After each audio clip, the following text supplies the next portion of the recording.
ನಮ್ಮದೇ ಒಂದು ಮುದ್ರಣಾಲಯ ಇದೆ, ಕವಿಯಲ್ಲಿ ಒಂದು ಸಪ್ರೇಟ್ ಮುದ್ರಣಾಲಯ ಇದೆ. ಈ ವಿದ್ಯಾಸಮಾಚಾರ ಒಂದು ಈ ಥರನಾಗಿ ಇದು ಪೇಪರ್ ಬರ್ತದೆ. ಸೊ ಈ ಪೇಪರ್ದಲ್ಲಿ ನಾವು ಒಳಗಿನ ಪುಟದಲ್ಲಿ ಅವರು ವಿದ್ಯಾರ್ಥಿಗಳೇ ಸಂಪಾದಕೀಯ ಬರೀತಾರೆ, ಆಮೇಲೆ ಅವರೇ ಅಂಕಣ ಬರೀತಾರೆ, ಫೋಟೋ ಎಡಿಟ್ ಮಾಡ್ತಾರೆ, ಮತ್ತು ಕೆಲವೊಮ್ಮೆ ಕವನ ಸಿನಿಮಾ ವಿಮರ್ಶೆ ಮಾಡ್ತಾರೆ. ನಮ್ಮಲ್ಲಿ KVD ನ್ಯೂಸ್ ಅಂತ ಒಂದು ಟೆಲಿವಿಷನ್ ನ್ಯೂಸ್ ಬಿಟ್ಟು ತರ್ತೀವಿ.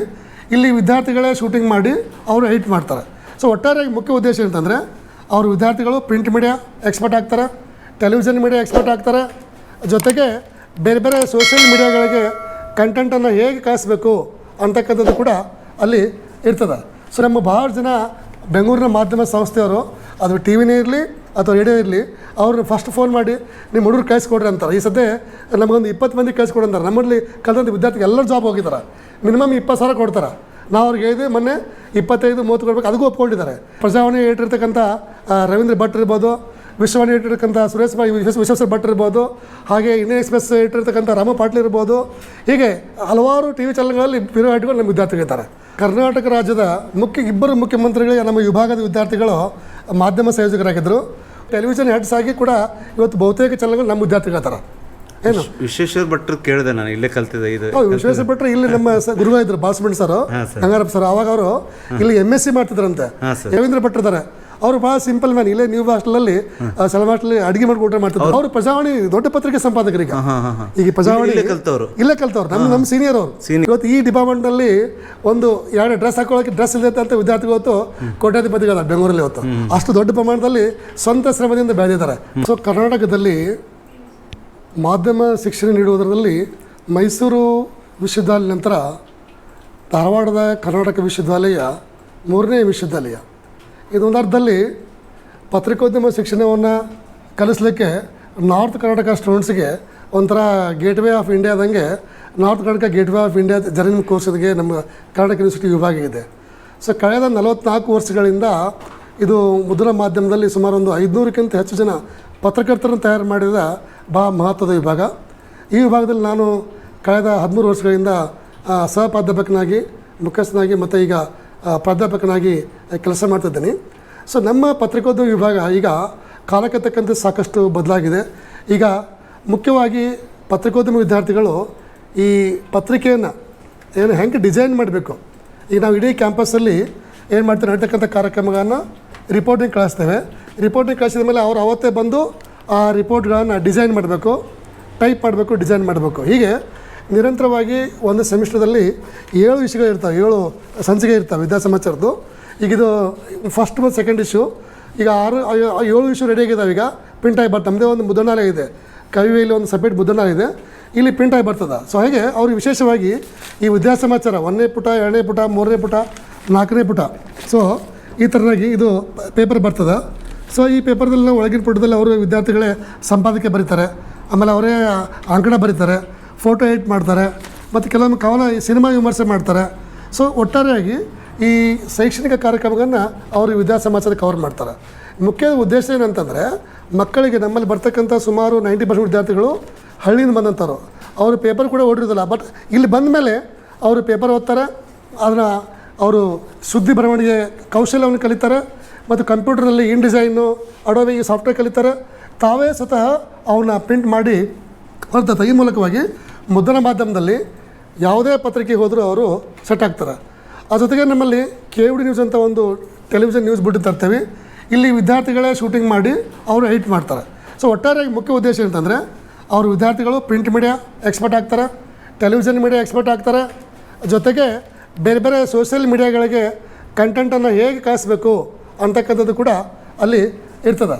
ಸೊ ಹೀಗೆ ಒಟ್ಟಾರೆಯಾಗಿ ಒಂದು ಈ ಪತ್ರಿಕಾಲದ ಒಳಗಡೆ ಏನು ಅವರು ಸುದ್ದಿಯನ್ನು ಪರಿಷ್ಕರಣೆ ಮಾಡ್ತಾರೆ ಅದೆಲ್ಲವಲ್ಲೂ ಕೂಡ ಕಂಪ್ಯೂಟರ್ದಲ್ಲಿ ಈಗ ಕಚ್ಚಾ ಅವ್ರು ರಿಪೋರ್ಟ್ ಮಾಡ್ಕೊಂಬಂದಂಥದ್ದನ್ನು ಅವರಲ್ಲಿ ಎಡಿಟ್ ಮಾಡ್ತಿದ್ದಾರೆ. ಇದು ಎಡಿಟ್ ಮಾಡಿದ್ದನ್ನು ಇಲ್ಲಿ ಮತ್ತೆ ಪೇಜಿಗೆ ಹೋಗ್ತದೆ, ಪೇಜಿಗೆ. ಸೊ ಇದು ಮೊನ್ನೆ ನಡೆದಂಥ ಕಾರ್ಯಕ್ರಮ. ಇದು ಒಂದು ಸ್ಮಾರ್ಟ್ ಬೋರ್ಡು ಬೆಂಗಳೂರಿನ NGO ನಮಗೆ ಸ್ಮಾರ್ಟ್ ಬೋರ್ಡ್ ವ್ಯವಸ್ಥೆ ಮಾಡಿದ್ದು. ಅದು ಮೊನ್ನೆ ಆಗಿದೆ, ಈ ಡಿಸೈನ್ ಆಗಿದೆ. ಅಂದರೆ ವಿದಿನ್ 2 ಡೇಸ್ ಅದನ್ನು ನಾವು ರೆಡಿ ಮಾಡೋಕ್ಕೆ ಹಚ್ಚಿಬಿಡ್ತೇವೆ. ಸೊ ಹೀಗೆ ಒಟ್ಟಾರೆಯಾಗಿ ನಿರಂತರವಾಗಿ ಮಾಧ್ಯಮ ಮನೆಯಲ್ಲಿ ಇರ್ತಕ್ಕಂಥ ಕೆಲಸಗಳನ್ನು ಇಲ್ಲಿ ನಮ್ಮ ಲ್ಯಾಬಲ್ಲಿ ನಾವು ಮಾಡಿಸ್ತೇವೆ. ಪ್ರಿಂಟ್ ಮೀಡಿಯಾ ಇರ್ಬೋದು, ಟೆಲಿವಿಷನ್ ಇರ್ಬೋದು, ಇವನ್ನ ರೇಡಿಯೋ ಪ್ರೋಗ್ರಾಮ್ ಇರ್ಬೋದು. ಈ ಲ್ಯಾಬನ್ನು ಸಂಪೂರ್ಣವಾಗಿ ನಾವು ಇಲ್ಲಿ ಮಾಡ್ತೇವೆ. ಹಾಗೆ ಮತ್ತು ಬೇರೆ ಬೇರೆ ಬೇರೆ ಬೇರೆ ಈ ನಮ್ಮಲ್ಲಿ ಯೂತ್ ಫೆಸ್ಟ್ ಇರ್ಬೋದು, ಸ್ಪೋರ್ಟ್ಸ್ ಇರ್ಬೋದು, ಅಂಥವುಗಳಲ್ಲಿ ನಾವು ವಿಷಯ ಸಂಚಿಕೆಯನ್ನು ಕೂಡ ತರ್ತೇವೆ ಸರ್. ನಾವು ಪೂರ್ತಿ ನಾವು ಒಟ್ಟಾರೆ ವಿದ್ಯಾರ್ಥಿಗಳು ಯಾವತ್ತೂ ನಿರಂತರವಾಗಿ ಎಂಗೇಜ್ ಇರಬೇಕು. ಆ ಮೂಲಕವಾಗಿ ಅವರು ಸುದ್ದಿ ಬರವಣಿಗೆ ಜೊತೆಗೆ ಭಾಷಾಂತರ, ಲೇಖನ ಬರವಣಿಗೆ, ವಿವಿಧ ಕಲೆಗಳ ಬಗ್ಗೆ ವಿಮರ್ಶೆ ಇರ್ಬೋದು, ಸಿನಿಮಾ ವಿಮರ್ಶೆ ಇರ್ಬೋದು, ಡ್ರಾಮಾ ವಿಮರ್ಶೆ ಇರ್ಬೋದು, ಹೀಗೆ ವಿವಿಧ ವಿಷಯಗಳನ್ನು ಬರಲಿಕ್ಕೆ ಅವ್ರು ನಾವು ಎಕ್ಸ್ಪರ್ಟೈಸ್ ಮಾಡ್ತೇವೆ. ಕೆಲವೊಬ್ಬರಂತೂ ದೊಡ್ಡ ಪತ್ರಿಕೆಯಲ್ಲಿ ಬರೆಯೋದಕ್ಕಿಂತ ಚೆನ್ನಾಗಿ ಬರೀತಾರೆ, ಅಷ್ಟು ಎಕ್ಸಲೆಂಟಾಗಿ ನಮ್ಮಲ್ಲಿ ವಿದ್ಯಾರ್ಥಿಗಳಿದ್ದಾರೆ. ಸೊ ಇಲ್ಲಿಂದ ಇದುವರೆಗೆ 500 ಮಂದಿ ಪತ್ರಕರ್ತರು ತಯಾರಾಗಿದ್ದಾರೆ.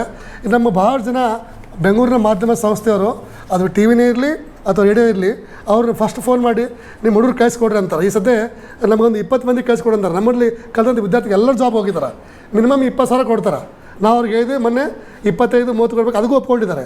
ಸೊ ಈ ನಮ್ಮ ಎಲ್ಲ ಏನು ಯೂನಿವರ್ಸಿಟಿ ಇರ್ತಕ್ಕಂಥ 55 ವಿಭಾಗಗಳಲ್ಲಿ ಇದು ಸಂಪೂರ್ಣವಾಗಿ ಪತ್ರಿಕೋದ್ಯಮ ವಿಭಾಗ. ಇದಂಥ ಜಾಬ್ ಓರಿಯೆಂಟೆಡ್ ಇದು.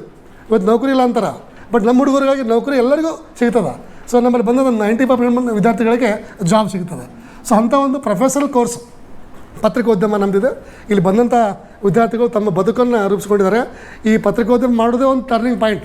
ಇಲ್ಲಿ ಕಲಿತಂಥ ಎಷ್ಟೋ ವಿದ್ಯಾರ್ಥಿಗಳು ಇವತ್ತು ಬೆಂಗಳೂರಿನಲ್ಲಿ ಈ ಪ್ರಜಾವಾಣಿ ಇಟ್ಟಿರ್ತಕ್ಕಂಥ ರವೀಂದ್ರ ಭಟ್ ಇರ್ಬೋದು, ವಿಶ್ವವಾಣಿ ಇಟ್ಟಿರ್ತಕ್ಕಂಥ ವಿಶ್ವೇಶ್ವರ ಭಟ್ ಇರ್ಬೋದು, ಹಾಗೆ ಇಂಡಿಯನ್ ಎಕ್ಸ್ಪ್ರೆಸ್ ಇಟ್ಟಿರ್ತಕ್ಕಂಥ ರಾಮ ಪಾಟ್ಲಿ ಇರ್ಬೋದು, ಹೀಗೆ ಹಲವಾರು ಟಿ ವಿ ಚಾನಲ್ಗಳಲ್ಲಿ ಬ್ಯೂರೋಗಳು ನಮ್ಮ ವಿದ್ಯಾರ್ಥಿಗಳಿದ್ದಾರೆ. ಹಾಗೆ ನಮ್ಮ ದೆಹಲಿಯಲ್ಲಿ PIB ಕೇಂದ್ರ ಸರ್ಕಾರದಲ್ಲಿ PIB ಡೈರೆಕ್ಟ್ರು ನನ್ನ ಕ್ಲಾಸ್ಮೇಟ್ ಡಾಕ್ಟರ್ GD ಹೇಳಿಕಿದ್ದಾರೆ. ಸೊ ಹೀಗೆ ಇಲ್ಲಿ ಕೊಡುಗೆ ಮಾಧ್ಯಮ ಸಲಹೆಗಾರ, ಇಬ್ಬರು ಮುಖ್ಯಮಂತ್ರಿಗಳಿಗೆ ಮಾಧ್ಯಮ ಸಲಹೆಗಾರರು ಈ ವಿಭಾಗದ ವಿದ್ಯಾರ್ಥಿಗಳಾಗಿದ್ದಾರೆ. ಕರ್ನಾಟಕ ರಾಜ್ಯದ ಇಬ್ಬರು ಮುಖ್ಯಮಂತ್ರಿಗಳಿಗೆ ನಮ್ಮ ವಿಭಾಗದ ವಿದ್ಯಾರ್ಥಿಗಳು ಮಾಧ್ಯಮ ಸಂಯೋಜಕರಾಗಿದ್ದರು. ಒಬ್ಬರು ಗುರ್ಲಿಂಗ್ ಸ್ವಾಮಿ ಹೊಳಿಮಠ ಅಂತ, ಅವರ ಮನೆ ಇಲ್ಲ ಈಗ ಆ್ಯಕ್ಚುಲಿ. ಸೊ ಅವರು ಏನು ಮಾಧ್ಯಮ ಸಲಹೆಗಾರಾಗಿದ್ದರು. ಅವ್ರ ನಂತರ ಶಂಕರ್ ಪಾಗೂಜಿ ಅಂತ ಅವರು ಬಸವರಾಜ ಬೊಮ್ಮಾಯಿ ಅವರಿಗೆ ಮೀಡಿಯಾ ಅಡ್ವೈಸರ್ ಆಗಿದ್ದರು. ಇಬ್ಬರು ವಿಧಾನಸಭೆಯಲ್ಲಿ ಮಾಧ್ಯಮ ಸಂಯೋಜಕರಾಗಿ ಕೆಲಸ ಮಾಡಿದ್ದಾರೆ.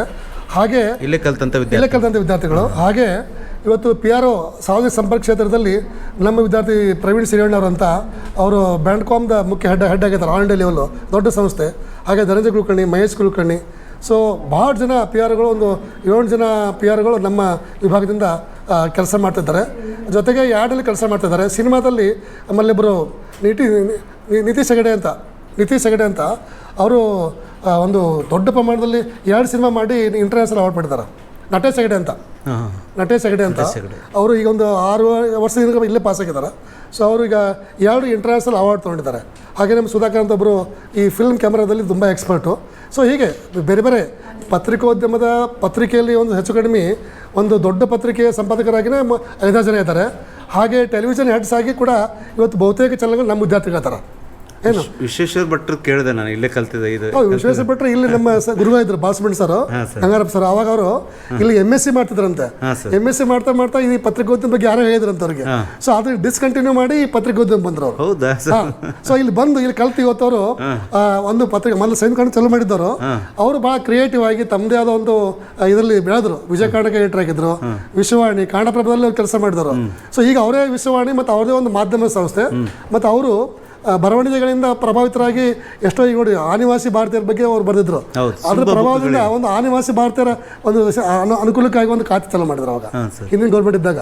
ಸೊ ಹೀಗೆ ಪ್ರಭಾವಶಾಲಿಯಾಗಿ ಅವರು ಪತ್ರಿಕೋದ್ಯಮದಲ್ಲಿ ಅಂಕಣಕಾರರಾಗಿ ಕನ್ನಡದಲ್ಲಿ ಭಾಳಷ್ಟು ಅವರಿದ್ದಾಗ ವಿಜಯ ಕನ್ನಡದಲ್ಲಿ ಇರಲಿ, ಕನ್ನಡಪ್ರಭದಲ್ಲಿರಲಿ ಅಂಕಣಗಳನ್ನು ಹೆಚ್ಚು ಸ್ಟಾರ್ಟ್ ಮಾಡಿದ್ರು. ಹಲವಾರು ಅಂಕಣಕಾರರೇ ಊಟ ಹಾಕಿದ್ರು ಪೂರ್ತಿ. ಪ್ರತಾಪ್ ಸಿಂಗ್ ಅವರೆಲ್ಲ ಮುಂದೆ MP ಆದ್ರು ಪೂರ್ತಿ. ಹೀಗೆ ಬಹಳಷ್ಟು ಪತ್ರಕರ್ತರು ತಯಾರು ಮಾಡಲಿಕ್ಕೆ ಅವರ ಒಂದು ಮಾಧ್ಯಮ ಸಂಸ್ಥೆ ಕೊಡುಗೆ ನೀಡಿದೆ. ಮತ್ತು ಅವರು ಒಳ್ಳೆ ಒಂದು ಯೋಚನೆಗಳು. ಈಗ ನಾವು ಅಲ್ಲಿ ಅವರು ಭಾಳ ದಿವಸದ ಮೇಲೆ ಈ ನಮ್ಮ ಡಿಪಾರ್ಟ್ಮೆಂಟ್ ಬೈದ್ರಂತೆ, ಒಂದು ಅಂಕಣ ಬೈದ್ರು ಪತ್ರಿಕೋದ್ಯಮ ವಿಭಾಗಕ್ಕೆ. ಅವರು ಬಸ್ ಸ್ಟ್ಯಾಂಡಿಂದ ಇಲ್ಲಿ 1.5 ಕಿಲೋಮೀಟರ್ ಆಗ್ತದೆ ನಡ್ಕೊಂತ ಬಂದಾಗ ಅವ್ರು ಬರ್ದಿದ್ದು ಏನಂತಂದರೆ, ನೆನಪುಗಳು ನಮಗೆ ಅಡ್ಡ ಬಂದು ಹಾವಾಗಿ ಅಂದರೆ ಅಷ್ಟು ನೆನಪುಗಳು ಅವ್ರಿಗೆ ತೆರೆದುಕೊಂಡು ಅಂತೆ. ಅಂದ್ರೆ ಅಷ್ಟು ಚೆನ್ನಾಗಿ ಬರೀತಾರೆ ಪೂರ್ತಿ. ಸೊ ಒಬ್ಬ ಪತ್ರಕರ್ತರ ಆಸ್ತಿ ಏನಂತಂದರೆ ಅವನಿಗೆ ಇಮ್ಯಾಜಿನೇಷನ್ ಮತ್ತು ಕ್ರಿಯೇಟಿವ್ ಆಗಿ ಬರ್ತಕ್ಕಂಥದ್ದು. ಈಗಲೂ ಕೂಡ ಕನ್ನಡದಲ್ಲಿ ಅಷ್ಟೇ ಅಲ್ಲ, ವಿದೇಶದಲ್ಲಿ ಕೂಡ ಅವ್ರು ಸಾಕಷ್ಟು ಪ್ರಯಾಣ ಮಾಡಿ ಪ್ರವಾಸ ಸಾಹಿತ್ಯ, ಈಗ ಪ್ರವಾಸದ ಬಗ್ಗೆನೇ ಒಂದು ಪತ್ರಿಕೆ ತೆಗೆದಾಗ ಇಡೀ ನಮ್ಮ ಇಂಡಿಯಾದಲ್ಲಿ ಪ್ರವಾಸೋದ್ಯಮದ ಬಗ್ಗೆ ಪತ್ರಿಕೆ ಇಲ್ಲ. ಬಟ್ ಅವರು ಪತ್ರಿಕೆ ತಂದು ಯಶಸ್ವಿಯಾಗಿದ್ದಾರೆ ಪ್ರವಾಸೋದ್ಯಮ.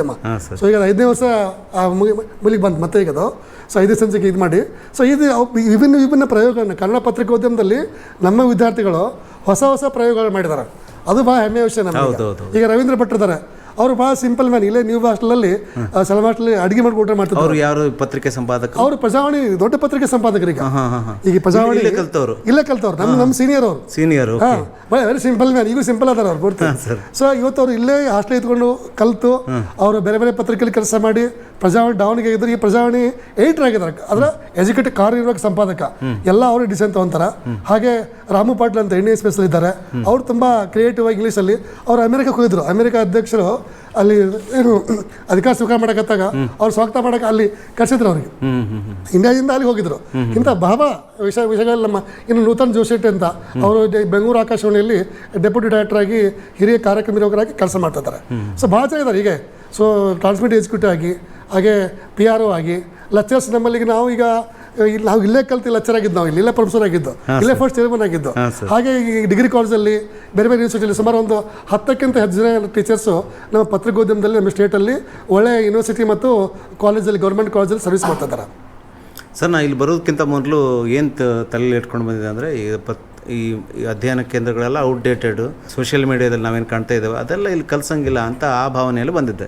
ಆದರೆ ಇಲ್ಲಿ ಬಂದಾಗ ನನ್ನ ಒಂದು ದೃಷ್ಟಿಕೋನವೇ ಚೇಂಜ್ ಆಯ್ತು ನೋಡ್ರಿ ಸರ್. ಅಂದರೆ ಈಗೇನು ಅಪ್ಡೇಟ್ ಆಗ್ತಾ ಇದೆಯಲ್ಲ ಮೀಡಿಯಾ, ಅದೇ ಇದಕ್ಕೆ ಹೋಗ್ತಾ ಇದ್ದೀರಿ ನೀವು, ಅದೊಂದು ಖುಷಿಯ ವಿಚಾರ. ನಿಜ, ಯಾಕಂದರೆ ಇದು ಆದರೆ ಭಾಳಷ್ಟು ವಿದ್ಯಾರ್ಥಿಗಳು ಇದ್ರ ಬಗ್ಗೆ ತಿಳಿದಿಲ್ಲ ಅನ್ಸದೆ. ಈ ಅಧ್ಯಯನ ನಮ್ದು ಏನಾಗಿದೆ ಅದು ಪ್ರಚಾರದ ಕೊರತೆ. ಆ್ಯಕ್ಚುಲಿ ನಮ್ಮ ಯೂನಿವರ್ಸಿಟಿಗೆ ಇದ್ರೂ ಕೂಡ ಇಲ್ಲಿ ನಮ್ಮದೇ ವಿದ್ಯಾಸಮಾಚಾರ ಎಲ್ಲ ನಾವು ಪ್ರಿಂಟ್ ಮಾಡಿ ಕಾಲೇಜ್ ಕಳಿಸ್ತೇವೆ, KVT ನ್ಯೂಸ್ ಇದೆ. ಆದರೂ ಕೂಡ ಇಲ್ಲಿ ನಮ್ಮಲ್ಲಿರ್ತಕ್ಕಂಥ ವೈಶಿಷ್ಟ್ಯದ ಬಗ್ಗೆ ನಾವು ಇನ್ನೂ ಹೆಚ್ಚು ಪ್ರಚಾರ ಮಾಡೋದು ಅಗತ್ಯ ಇದೆ. ಬಟ್ ನಾನು ಈಗ ನೋಡಿ, ಪತ್ರಿಕೋದ್ಯಮ ಅನ್ನೋದು ಇದು ನಿತ್ಯ ನಿರಂತರ ಎವ್ರಿಡೇ ಚೇಂಜ್ ಆಗ್ತದೆ. ಸೊ ಎವ್ರಿಡೇ ನಾವು ನ್ಯೂಸ್ ಓದಿದಾಗ ಏನು ಐಡಿಯಾ ಬರ್ತಾವ ಅಂತ ಅವ್ರಿಗೆ ನಾವು ಪ್ರತಿ ದಿವಸ ಪತ್ರಿಕೆ ಓದಿಸ್ತೇವೆ. ಅವ್ರಿಗೆ ಪತ್ರಿಕೆ ಅದು ಬರ್ತು ತೋರಿಸ್ಬೇಕು, ನಮ್ಗೆ ಓದಲೇಬೇಕು. ಯಾಕಂದ್ರೆ ಸುದ್ದಿಯನ್ನ ಈ ಬರೀ ಟೆಕ್ನಾಲಜಿಕಲಿ ಒಂದಲ್ಲ, ಅವ್ರಲ್ಲಿ ವಿಶೇಷವಾಗಿ ನಾವು ಐಡಿಯಾಗಳನ್ನ, ಈ ನ್ಯೂ ಐಡಿಯಾಗಳು ಏನು ಕರೆಂಟ್ ಅಫೇರ್ಸ್ ಏನಿದೆ, ಏನು ಬದಲಾವಣೆ ಆಗ್ತಾ ಇದೆ. ಇವತ್ತು ಇರಾನ್ ಮತ್ತು ಅಮೆರಿಕ ಯುದ್ಧ ಇದೆ, ಏನು ಇಸ್ರೇಲ್ ಯುದ್ಧ ಇದೆ, ಅಲ್ಲಿ ಯುಕ್ರೇನ್ ಮತ್ತು ರಷ್ಯಾ ನಡುವೆ ಯುದ್ಧ ಇದೆ. ಇಂಟರ್ನ್ಯಾಷನಲ್ ಇಶ್ಯೂಗಳು ಗೊತ್ತಿರಬೇಕು ಅವರಿಗೆ. ಆ ಕಾರಣಕ್ಕೆ ಪೇಪರ್ ಮಾಡ್ತೇವೆ. ಮತ್ತು ಅವರೇ ಅಂಥ ಇಶ್ಯೂಗಳ ಬಗ್ಗೆ ಈಗ ಮಹಿಳಾ ದಿನಾಚರಣೆ, ಪರಿಸರ ದಿನಾಚರಣೆ, ಇಂಥ ದಿನಾಚರಣೆ ಅವರೇ ಸಂಪಾದಕ ಬರೀತಾರೆ. ಸೊ ಅಂದರೆ ಅವ್ರಿಗೆ ಗೊತ್ತಾಗಲ್ಲ ಅಂತ ಇಂಪಾರ್ಟೆನ್ಸ್ ಆಫ್ ದ ಡೇ. ಈ ಮದರ್ ಡೇ ಇರ್ಬೋದು, ಫಾದರ್ ಡೇ ಇರ್ಬೋದು, ಅಥವಾ ಶೈಕ್ಷಣಿಕವಾಗಿ ಇರ್ತಕ್ಕಂಥ ಯಾವುದೇ ಸಾಧನೆ ಇರ್ಬೋದು. ಸೊ ಅವರೇ ಹೋಗಿ ಇಂಟರ್ವ್ಯೂ ಮಾಡ್ತಾರೆ. ಆಮೇಲೆ ನಮ್ಮ ಯೂನಿವರ್ಸಿಟಿ ಇಲ್ಲಿ ಬಹಳಷ್ಟು ಎಕ್ಸ್ಪರ್ಟ್ ಇದ್ದಾರೆ. 4 ಮಂದಿ ಜ್ಞಾನಪೀಠ ಪ್ರಶಸ್ತಿ ಪಡೆದ ಧಾರವಾಡದವರೇ. ಅದ್ರಲ್ಲಿ ನಮ್ಮದು ಯೂನಿವರ್ಸಿಟಿ ಅಡ್ಡಾಡಿದವರೆಲ್ಲ ನಮ್ಮ ಯೂನಿವರ್ಸಿಟಿ ಕಲ್ತವ್ರು ಪೂರ್ತಿ, ಕೆಲವು ಮಂದಿ ಇಲ್ಲ ಏನು. ಸೊ ಅವ್ರಿಗೆ ನಾವು ತಿಳಿಸಿ ಹೇಳ್ತೇವೆ, ಧಾರವಾಡದ ಮಣ್ಣಂದ್ರೆ ಧಾರವಾಡಕ್ಕೆ ಬಂದವ್ರಿಗೆಲ್ಲ ಧಾರವಾಡ ದಾರಿ ತೋರಿಸೋದಂತ. ಇವತ್ತು ನೋಡ್ರಿ, ಇವತ್ತು KS IAS ಮಾಡಿ 1000 ಮಂದಿ ಬಂದಿದ್ದಾರೆ. ಇಲ್ಲಿ ಬಂದಂಥ ಭಾಳ ಜನ ವಿದ್ಯಾರ್ಥಿಗಳು ಬರಿಗೆ ಹೋಗಿಲ್ಲ, ಸಣ್ಣ ನೌಕರಿ ತೊಗೊಂಡು ಹೋಗಿದ್ದಾರೆ. ಪ್ರಯತ್ನವಾದಿಗಳಿಗೆ ಇಲ್ಲ, ಕೆಲವು ಮಂದಿಗೆ ಆಸ್ತಿ ಇರ್ತದೆ, ಅವ್ರು ಓಕೆ, ನೀವು ಪ್ರಯತ್ನ ಮಾಡಿ ಜಾಬ್ ಬೇಕಂದ್ರೆ ಎಲ್ಲ ನಮ್ಗೆ ಈಗಲೂ ಕೂಡ ಕೇಳ್ತಾರೆ, ನಿಮ್ಮ ಹುಡುಗರು ಕಳಿಸ್ಕೊಡ್ರಿ ಇಂಟರ್ವ್ಯೂ ತಗೋತೇವೆ ಅಂತೇಳಿ. ಅಂಥ ಒಂದು ಬ್ರ್ಯಾಂಡು ನಮ್ಮ ಕರ್ನಾಟಕ ಯೂನಿವರ್ಸಿಟಿಗೆ ಇದೆ. ಅಂದ್ರೆ ಈ ಒಂದು ಪರಂಪರೆ ಇದೆಯಲ್ಲ, ಹಿರಿಯರು ಹಾಕಿಕೊಟ್ಟಂಥ ಪರಂಪರೆ ಇವತ್ತು ಕೂಡ ಕಂಟಿನ್ಯೂ ಇದೆ. ಇಲ್ಲಿ ಬಂದಂಥವ್ರು ಕಲಿತಂಥ ವಿದ್ಯಾರ್ಥಿಗಳು ಯಾರೂ ಜಾಬ್ ಇಲ್ಲದೆ ಇಲ್ಲ. ಏನು ಅದೊಂದು ನಮ್ಮ ಭಾಳ ಹೆಮ್ಮೆಯಿಂದ ಹೇಳ್ತೇವೆ ನಾವು. ಪೂರ್ತಿ ನಾವು ಜೀವನ ಕಟ್ಕೊಂಡು ಹೋಗಿದ್ದಾರೆ. ಎಷ್ಟೋ ಜನ ಇವತ್ತು ಅವ್ರಿಗೆ ಫೀ ಕಟ್ಟಲಿಕ್ಕೆ ರೊಕ್ಕ ಇರೋದಿಲ್ಲ, ಕೂಲಿಕಾರ ಮಕ್ಕಳು ಇರ್ತಾರೆ. ಅಲ್ಲಿ ಹಳ್ಳಿಯಲ್ಲಿ ಏನೂ ಇರೋದಿಲ್ಲ. ಇಲ್ಲಿ ಬಂದು ಅಲ್ಲಿ ಸರ್ಕಾರ ಸ್ಕಾಲರ್ಶಿಪ್ ತೆಗೆದುಕೊಂಡ್ಬಿಟ್ಟು ಅಥವಾ ಎಲ್ಲ ಹಾಸ್ಟೆಲ್ ಊಟ ಅಡುಗೆ ಮಾಡಿಕೊಂಡು, ಸೊ ಅವ್ರು ತಮ್ಮ ಬದುಕನ್ನು ರೂಪಿಸ್ಕೊಂಡು ಇವತ್ತು ಈ ಡಿಪಾರ್ಟ್ಮೆಂಟಲ್ಲಿ ಒಂದು 2 ಡ್ರೆಸ್ ಹಾಕೊಳ್ಳೋಕ್ಕೆ ಡ್ರೆಸ್ ಇಲ್ಲದೆ ಅಂತ ವಿದ್ಯಾರ್ಥಿಗಳು ಇವತ್ತು ಕೋಟ್ಯಾಧಿಪತಿಗಳು ಬೆಂಗಳೂರಲ್ಲಿ ಇವತ್ತು ಅಷ್ಟು ದೊಡ್ಡ ಪ್ರಮಾಣದಲ್ಲಿ ಸ್ವಂತ ಶ್ರಮದಿಂದ ಬೆಳೆದಿದ್ದಾರೆ, ಪತ್ರಿಕೆ ಕಟ್ಟಿದ್ದಾರೆ, ಏನು ದೊಡ್ಡ ಪೇಮೆಂಟ್ ತೊಗೊಂಡಿದ್ದಾರೆ, ಏನು. ಸೊ ಇದು ನಮಗೆ ಹೆಮ್ಮೆಯ ವಿಷಯ ಪೂರ್ತಿ. ಈಗ ನಮ್ಮ ಜೊತೆ ಪತ್ರಿಕೋದ್ಯಮ ಮತ್ತು ಸಂವಹನ ಅಧ್ಯಯನ ಕೇಂದ್ರದ ಒಬ್ಬ ವಿದ್ಯಾರ್ಥಿಯಾಗಿರುವ ಫೈನಲ್ ಇಯರ್ ವಿದ್ಯಾರ್ಥಿಯಾಗಿರುವಂಥ ದಿನೇಶ್ ಗೌಡ್ರು ಅವರಿದ್ದಾರೆ. ನನ್ನ ಹೆಸರು ದಿನೇಶ್ ಗೌಡ ಅಂತ. ಈ ಕರ್ನಾಟಕ ವಿಶ್ವವಿದ್ಯಾಲಯದ ಪತ್ರಿಕೋದ್ಯಮ ವಿಭಾಗದಲ್ಲಿ 4ನೇ ಸೆಮ್ನಲ್ಲಿ ವ್ಯಾಸಂಗವನ್ನು ಮಾಡ್ತಾ ಇದ್ದೇನೆ. ನಾನು ಮೂಲತಃ ಉತ್ತರ ಕನ್ನಡ ಜಿಲ್ಲೆ ಯಲ್ಲಾಪುರ ತಾಲೂಕಿನಿಂದ ಬಂದಂಥವನು. ನಿಮ್ಮ ಆಸಕ್ತಿ ಕ್ಷೇತ್ರ ಯಾವುದಂತ ಕೇಳ್ಬೋದಾ? ನನಗೆ ಬರವಣಿಗೆ ಹಾಗೆ ಸಾಹಿತ್ಯಕ್ಕೆ ಸಂಬಂಧಿಸಿದಂತೆ ಆಸಕ್ತಿ ಇತ್ತು. ಹಾಗೆ ಬರವಣಿಗೆ ಹಾಗೂ ಓದುವುದರಲ್ಲಿ ಕೂಡ ಹೆಚ್ಚಿಗೆ ಆಸಕ್ತಿ ಇತ್ತು. ಹಾಗಾಗಿ ನನ್ನ ಆಸಕ್ತಿಯಲ್ಲಿ ಮುಂದುವರಿಬೇಕು ಅನ್ನುವಂಥ ಕಾರಣಕ್ಕಾಗಿ ಪತ್ರಿಕೋದ್ಯಮ ಕ್ಷೇತ್ರವನ್ನು ಆಯ್ಕೆ ಮಾಡಿಕೊಂಡೆ. ಅದರಲ್ಲಿ ಮುಂದೆ ಸಾಧನೆ ಮಾಡಬೇಕು, ಸಮಾಜಕ್ಕೆ ಏನಾದರೂ ಸೇವೆಯನ್ನು ಸಲ್ಲಿಸಬೇಕು ಅನ್ನುವಂಥದ್ದು ನನ್ನ ಅಭಿಲಾಷೆ. ನೀವು ಯಾವ ಡಿಗ್ರಿ ಮಾಡಿದ್ರಿ? ನಾನು BCom ಮಾಡಿದ್ದೆ ಯಲ್ಲಾಪುರದ ಗೌರ್ಮೆಂಟ್ ಫಸ್ಟ್ ಗ್ರೇಡ್ ಕಾಲೇಜಿನಲ್ಲಿ. BCom ವ್ಯಾಸಂಗವನ್ನು ಮುಗಿಸಿ ನಂತರ MA ಇನ್ ಜರ್ನಲಿಸಮನ್ನು. ಇಲ್ಲಿ ಇದ್ರ ಬಗ್ಗೆ, ಈ ಕೋರ್ಸಿನ ಬಗ್ಗೆ ಯಾರು ಮಾಹಿತಿಯನ್ನು ನೀಡಿದ್ರು ತಮಗೆ? ನನಗೆ ಯಾರೂ ಮಾಹಿತಿಯನ್ನು ನೀಡಲಿಲ್ಲ. ನನಗೆ ಜರ್ನಲಿಸಮ್ ಮಾಡಬೇಕು ಅನ್ನುವಂಥ ಒಂದು ಆಸೆ ಇತ್ತು ನನ್ನ ಆಸಕ್ತಿಗೆ ಅನುಗುಣವಾಗಿ. ಹಾಗಾಗಿ ನಾನು ಸರ್ಚ್ ಮಾಡಿದೆ, ಕರ್ನಾಟಕದಲ್ಲಿ ಜರ್ನಲಿಸಮ್ಗೆ ಎಲ್ಲೆಲ್ಲಿ ಕೋರ್ಸ್ಗಳು ನಡೀತಾವೆ, ಯಾವ ಕಾಲೇಜ್ಗಳಿವೆ ಅನ್ನುವಂಥದ್ದನ್ನು ಸರ್ಚ್ ಮಾಡಿದೆ. ನನಗೆ ಹತ್ತಿರ ಬರುವಂಥದ್ದು ಉತ್ತರ ಕನ್ನಡಕ್ಕೆ ಧಾರವಾಡ ಜಿಲ್ಲೆ. ಹಾಗಾಗಿ ಧಾರವಾಡದಲ್ಲಿ ಈ ಒಂದು ಸ್ನಾತಕೋತ್ತರ ಪದವಿಯನ್ನು ಮಾಡಬೇಕು ಅಂತ ಇಲ್ಲಿ ಬಂದೆ. ಅಲ್ಲ, ಪದವಿ ಮಾಡದಿದ್ದೇ ನೀವು ಜರ್ನಲಿಸ್ಟ್ ಆಗ್ಬೋದಿತ್ತಲ್ಲ? ನನಗೆ ಮಾರ್ಗದರ್ಶನದ ಕೊರತೆ ಇತ್ತು. ಆವಾಗ ಆಸಕ್ತಿ ಇತ್ತು, ಹೇಗೆ ಮಾಡಬೇಕು ಅನ್ನುವಂಥ ಒಂದು ಮಾರ್ಗದರ್ಶನದ ಕೊರತೆಯೂ ಕೂಡ ಇತ್ತು. ಹಾಗಾಗಿ ಈ ಒಂದು ಸ್ನಾತಕೋತ್ತರ ಪದವಿಯನ್ನು ಮುಗಿಸಿ ಸರಿಯಾದ ಸೂಕ್ತ ಮಾರ್ಗದರ್ಶನವನ್ನು ನಾನು ತೆಗೆದುಕೊಂಡು ಆ ಒಂದು ಕ್ಷೇತ್ರಕ್ಕೆ ಹೋಗಿ ಕೆಲಸ ಮಾಡುವ ಅನ್ನುವಂಥದ್ದು ನಂದು ಆಸೆ. ಈಗ ನೀವು ಕೊನೆಯ ಹಂತದಲ್ಲಿದ್ದೀರಿ, ನಿಮ್ಗೆ ಉಪಯೋಗ ಆಗಿದೆಯಾ? ಖಂಡಿತವಾಗಿ ಉಪಯೋಗ ಆಗಿದೆ. ಇಲ್ಲಿ ಬಂದು ನಾನು ಏನು ಏನನ್ನ ಕಲಿಬೇಕಿತ್ತು, ಏನೇನು ಆಸೆ ಇತ್ತು ಅವೆಲ್ಲವನ್ನು ಕೂಡ ಸರಿಯಾದ ರೀತಿಯಲ್ಲಿ ನಮಗೆ ಗುರುಗಳು ಇಲ್ಲಿರುವಂತಹ ಎಲ್ಲ ಪ್ರಾಧ್ಯಾಪಕರು ಕೂಡ ಉತ್ತಮ ರೀತಿಯಲ್ಲಿ ಕಲಿಸಿದ್ದಾರೆ. ಈಗ ಇದರಿಂದ ಉಪಯೋಗ ಆಗಿದೆ ಖಂಡಿತವಾಗಿ. ನಿಮ್ಗೆ ಈಗ ಮುಂದೆ ಯಾವುದು ಟಿವಿ ಮಾಧ್ಯಮಕ್ಕೆ ಹೋಗ್ತಿರೋ ಅಥವಾ ಪ್ರಿಂಟ್ ಮೀಡಿಯಾಕ್ಕೆ ಹೋಗೋ ಆಸಕ್ತಿ ಇದೆ? ಎಲ್ಲ ನನಗೆ ಮುದ್ರಣ ಮಾಧ್ಯಮದಲ್ಲಿ ಕೆಲಸ ಮಾಡಬೇಕಂತ ಇಷ್ಟ ಇದೆ.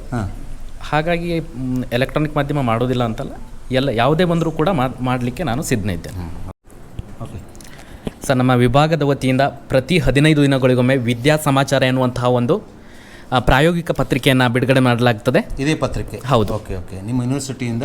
ಹೌದು, ನಮ್ಮ ವಿಭಾಗದಿಂದ ವಿದ್ಯಾರ್ಥಿಗಳೇ ಮಾಡಿ ವಿದ್ಯಾರ್ಥಿಗಳಿಂದಲೇ ಈ ಒಂದು ಎಲ್ಲ ಕೂಡ ಸುದ್ದಿ ಸಂಪಾದನೆ ಹಿಡಿಬೋದು, ಪ್ರತಿಯೊಂದನ್ನು ಕೂಡ ವಿದ್ಯಾರ್ಥಿಗಳೇ ಮಾಡಿ ಇದನ್ನು ಪ್ರಕಟ ಮಾಡ್ತೀವಿ. ಹೌದು. ಇದು ಎಲ್ಲೆಲ್ಲಿ ಪ್ರಸಾರ ಆಗ್ತಾ ನಿಮ್ಮ ಇದು ಯೂನಿವರ್ಸಿಟಿ ತುಂಬ ವಿಶ್ವವಿದ್ಯಾಲಯದ ಎಲ್ಲ ಕಡೆ ಕೂಡ ಇದು ಪ್ರಸಾರ.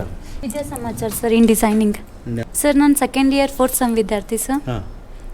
ಇದು ಇನ್ ಡಿಸೈನಿಂಗ್ ಅನ್ನ ನಾನು ಮಾಡ್ತಾ ಇದ್ದೀರಿ. ನಿಮಗೆ ತುಂಬಾ ಉಪಯೋಗ ಆಗಿದೆ ಈ ಕೋರ್ಸ್ ಇಂದ? ಬಹಳ ಉಪಯೋಗ ಆಗಿದೆ ಸರ್. ಇದು ಬರೀ ಇನ್ ಡಿಸೈನಿಂಗ್ ಅಷ್ಟೇ ಅಲ್ಲ, ಇದರ ಹೊರತುಪಡಿಸಿ ನಾವು ಎಡಿಟಿಂಗ್ ಅನ್ನ, ಅನಿಮೇಷನ್ಸ್ಗಳನ್ನು, ಈ ರೀತಿಯಾಗಿರುವಂತಹ ಅನೇಕ ಒಂದು ಡಿಜಿಟಲ್ ಉಪಕರಣಗಳನ್ನು ಯೂಸ್ ಮಾಡಲಿಕ್ಕೆ ಹೆಲ್ಪ್ ಆಗ್ತದೆ ಸರ್. ಎಲ್ಲವನ್ನು ಕಲ್ತ್ಕೊಂಡು ಹೋಗಿರ್ತೀರಿ ಇಲ್ಲಿ? ಹಾಂ ಸರ್. ಪ್ರಿಂಟ್ ಮೀಡಿಯಾ ಇರ್ಬೋದು, ಟಿವಿ ಮಾಧ್ಯಮ ಇರ್ಬೋದು, ಅಥವಾ ಸೋಷಿಯಲ್ ಮೀಡಿಯಾದಲ್ಲಿ ನಿಮ್ಮದೇ ಆದ ಒಂದು ಚಾನಲ್ ಅಂತ ತೆಗೆದು ನೀವು ಅದನ್ನೇ ಅದರ ಓನರ್ ಆಗಿ ನೀವೇ ಅದನ್ನು ಮುಂದುವರಿಸುವಂಥ ಸಾಮರ್ಥ್ಯವನ್ನು ಸಹ ಗಳಿಸ್ಕೊಂಡು ಹೋಗಿರ್ತೀರಿ. Okay okay sir. ಈಗ ನೆಕ್ಸ್ಟ್ ಬರೋಣ. ಇಲ್ಲಿ ನೋಡಿ, ಇಲ್ಲಿ ಯಾವುದೋ ವಿಡಿಯೋ ಎಡಿಟಿಂಗ್ ನಡೀತಾ ಇದೆ, ಇದೇನು ಸರ್? ಹೌದು ಸರ್, ಇದು ಎಲೆಕ್ಟ್ರಾನಿಕ್ ಮೀಡಿಯಾ ಅಂದರೆ ಸರ್, ಎಲೆಕ್ಟ್ರಾನಿಕ್ ಮೀಡಿಯಾದ ವಿದ್ಯಾರ್ಥಿಗಳು ಪ್ರತಿ 15 ದಿನಗಳಿಗೊಮ್ಮೆ ಹೇಗೆ ವಿದ್ಯಾ ಸಮಾಚಾರವನ್ನು ಬಿಡುಗಡೆ ಮಾಡ್ತಾರೆ, ಹಾಗೆ ಟಿವಿ ನ್ಯೂಸ್ ಮ್ಯಾಗಝಿನ್ ಅಂತ ಸರ್, ಒಂದು ಬುಲೆಟಿನ್ ಪ್ರತಿ 15 ದಿನಗಳಿಗೊಮ್ಮೆ ಸುದ್ದಿಯನ್ನು ಕವರೇಜ್ ಮಾಡಿ ಅದನ್ನು ನ್ಯೂಸ್ ಪ್ರೊಡಕ್ಷನ್ ಮಾಡಿ ಪ್ರತಿ 15 ದಿನಗಳಿಗೊಮ್ಮೆ ಬಿಡುಗಡೆ ಮಾಡ್ತಾರೆ ಸರ್. ಇವರು ಎಡಿಟಿಂಗ್ ಮಾಡ್ತಾ ಇದ್ದಾರೆ ಈಗ? ಹೌದು. ಮೇಡಮ್, ತಮ್ಮ ಹೆಸರು? ನನ್ನ ಹೆಸರು ಸಪ್ನಾ ಅಂತ. ನಾನೀಗ first year student. First year? ಹಾಂ, ನಾನು ಫಸ್ಟ್ ಇಯರ್ ಸ್ಟೂಡೆಂಟು. ಯಾವುದ್ರಲ್ಲಿ ಆಸಕ್ತಿ ನಿಮಗೆ? ಸಿನಿಮಾನೋ, ಕ್ರೀಡೆನೋ, ಅಥವಾ ರಾಜಕೀಯನೋ? ಹಾಗೇನಲ್ಲ, ಓವರಾಲ್ ಅಲ್ಲಿ ಅದರಲ್ಲಿ ಇಂಟ್ರೆಸ್ಟ್. ಹಾಂ, ಓವರಾಲ್ ಅಲ್ಲಿ. ಯಾವ ವಿಭಾಗಕ್ಕೆ ಹೋಗ್ಬೇಕಂತ ಇಚ್ಛೆ ಇದೆ ಮುಂದೆ? ನನ್ನ ಪ್ರಿಂಟು ಫೋಕಸ್ ಇದೆ ಅಷ್ಟೇ, ಎಲೆಕ್ಟ್ರಾನಿಕ್ಕು ಫೋಕಸ್ ಇದೆ. ಯಾಕಂದ್ರೆ ನಾನು ಇದೇ ಮಾಡ್ಬೇಕಂತ ಏನಿಲ್ಲ. ಆ್ಯಸ್ ಎ ಸ್ಟೂಡೆಂಟ್ ನಾನು ಎಲ್ಲ ಕಲಿಬೇಕು. ಮುಂದೆ ನಂಗೆ ಯಾವ ಅಪರ್ಚುನಿಟಿ ಸಿಗ್ತೈತಿ ಎಲ್ಲ ಅಪರ್ಚುನಿಟಿಯಲ್ಲಿ ಮಾಡ್ಬೇಕಂತಿದೆ. Okay okay okay madam. ಈಗ ನೀವು ವಿಡಿಯೋ ಎಡಿಟಿಂಗ್ ಮಾಡ್ತಾ ಇದ್ದೀರಾ? I think it is Premiere Pro. Yes sir, Premiere. Okay okay okay. ಎಲ್ಲ ಬರ್ತದ ನಿಮಗೆ? ಹಾಂ ಸರ್, ಆಫ್ಟರ್ ಇಫೆಕ್ಟ್ಸ್ ಎಲ್ಲ ಬರ್ತಾರೆ, ಟ್ರೈ ಮಾಡ್ತೀನಿ. ಇವರು ಕೂಡ ಇನ್ ಡಿಸೈನಲ್ಲಿ ವಿದ್ಯಾ ಸಮಾಚಾರ ಪತ್ರಿಕೆಯನ್ನು ಎಡಿಟ್ ಮಾಡ್ತಾ ಇದ್ದಾರೆ ಸರ್. ನಮಗೆ ಕ್ಲಾಸ್ಗಳಿರ್ತವೆ, ಟಿವಿ ನ್ಯೂಸ್ ಮ್ಯಾಗಝಿನ್ಗಾಗಿರ್ಬೋದು, ವಿದ್ಯಾ ಸಮಾಚಾರ ಅಂತಲೇ ವಾರದಲ್ಲಿ ಕ್ಲಾಸ್ಗಳಂತ ಇರ್ತವೆ. ಆ ಕ್ಲಾಸ್ನ ಸಮಯದಲ್ಲಿ ಸರ್ ನಮಗೆ ಬಂದು ಗೈಡ್ ಮಾಡ್ತಾರೆ, ರೀತಿ ಮಾಡಬೇಕು. ನಾವು ಬೇರೆ ಬೇರೆ ಕಡೆ ಹೋಗಿ ಸುದ್ದಿಗಳನ್ನು ಕಲೆಕ್ಟ್ ಮಾಡ್ಕೊಂಡು ಬಂದಿರ್ತೀವಿ. ಯೂನಿವರ್ಸಿಟಿಯಲ್ಲಿ ಬೇರೆ ಬೇರೆ ಕಾರ್ಯಕ್ರಮಗಳು ನಡೆದಿರ್ತವೆ. ಅವೆಲ್ಲ ಸುದ್ದಿಗಳನ್ನು ತಂದು ಸರ್ಗೆ ನಾವು ತೋರಿಸ್ತೀವಿ, ರಿಪೋರ್ಟ್ ಮಾಡ್ಕೊಂಡು ಬಂದಿರೋದನ್ನು ತೋರಿಸ್ತೀವಿ. ಅವುಗಳನ್ನೆಲ್ಲ ಕರೆಕ್ಟ್ ಮಾಡಿ ಸರಿಯಾದ ರೀತಿಯಲ್ಲಿ ಪತ್ರಿಕೆಯನ್ನು ಡಿಸೈನ್ ಮಾಡಲಿಕ್ಕೆ ಸರ್ ನಮಗೆ ಮಾರ್ಗದರ್ಶನವನ್ನು ನೀಡ್ತಾರೆ ಸರ್. ಹೆಸರು ಡ್ಯಾನಿಯಲ್ ಅಂತ sir. Sir, it is best course ಅಂತ ನಾನು ಸಜೆಸ್ಟ್ ಮಾಡ್ತೀನಿ ಸರ್. ಸೊ ನಾನು ಏನಂದರೆ ನನ್ನ ಸ್ಕಿಲ್ಸ್ ಡೆವಲಪ್ ಮಾಡಲಿಕ್ಕೆ ಈ ಸಿಲೆಬಸ್ ಆಗಲಿ, ಸಬ್ಜೆಕ್ಟ್ ಆಗಲಿ ತುಂಬ ಯೂಸ್ಫುಲ್ ಆಗ್ತಿದೆ. ಡೇ ಬೈ ಡೇ ತುಂಬ ಚೆನ್ನಾಗಿ ಕಲಿತಾ ಇದ್ದೀನಿ. ತುಂಬ ನ್ಯೂ ಥಿಂಗ್ಸ್ ನ್ಯೂ ಕಾನ್ಸೆಪ್ಟ್ ತಿಳ್ಕೊತಾ ಇದ್ದೀನಿ ಸರ್. ಪ್ರಾಕ್ಟಿಕಲ್ಲು ಕ್ಲಾಸು ಮತ್ತು ಥಿಯರಿ ಕ್ಲಾಸ್ ಎರಡೂ ನಿಮ್ಗೆ ಉಪಯೋಗಕ್ಕೆ ಬರ್ತಾ ಇದೆಯಾ? ಹಾಂ ಸರ್, ಫುಲ್ ಬ್ಯಾಲೆನ್ಸ್ಡ್ ಆಗಿ ಕನ್ಸಿಸ್ಟೆನ್ಸಿನಲ್ಲಿ ತುಂಬ ಯೂಸ್ಫುಲ್ ಆಗ್ತಿದೆ ಸರ್. ಔಟ್ಡೇಟೆಡ್ ಅನ್ಸುತ್ತೆ ಏನಾದರೂ? ಇಲ್ಲ ಸರ್, ಸಿಲೆಬಸ್ ಏನಂದರೆ ನಮ್ಮ HOD ಸರ್ ಆಗಲಿ, ನಮ್ಮ ಫ್ಯಾಕಲ್ಟೀಸ್ ಆಗಲಿ, ಪ್ರತಿಯೊಬ್ಬರು ಏನಂದರೆ ಡೇ ಬೈ ಡೇ ಅದು ಅಪ್ಡೇಟ್ ಮಾಡ್ಕೊತಾನೆ ಹೋಗ್ತಿದ್ದಾರೆ ಸರ್.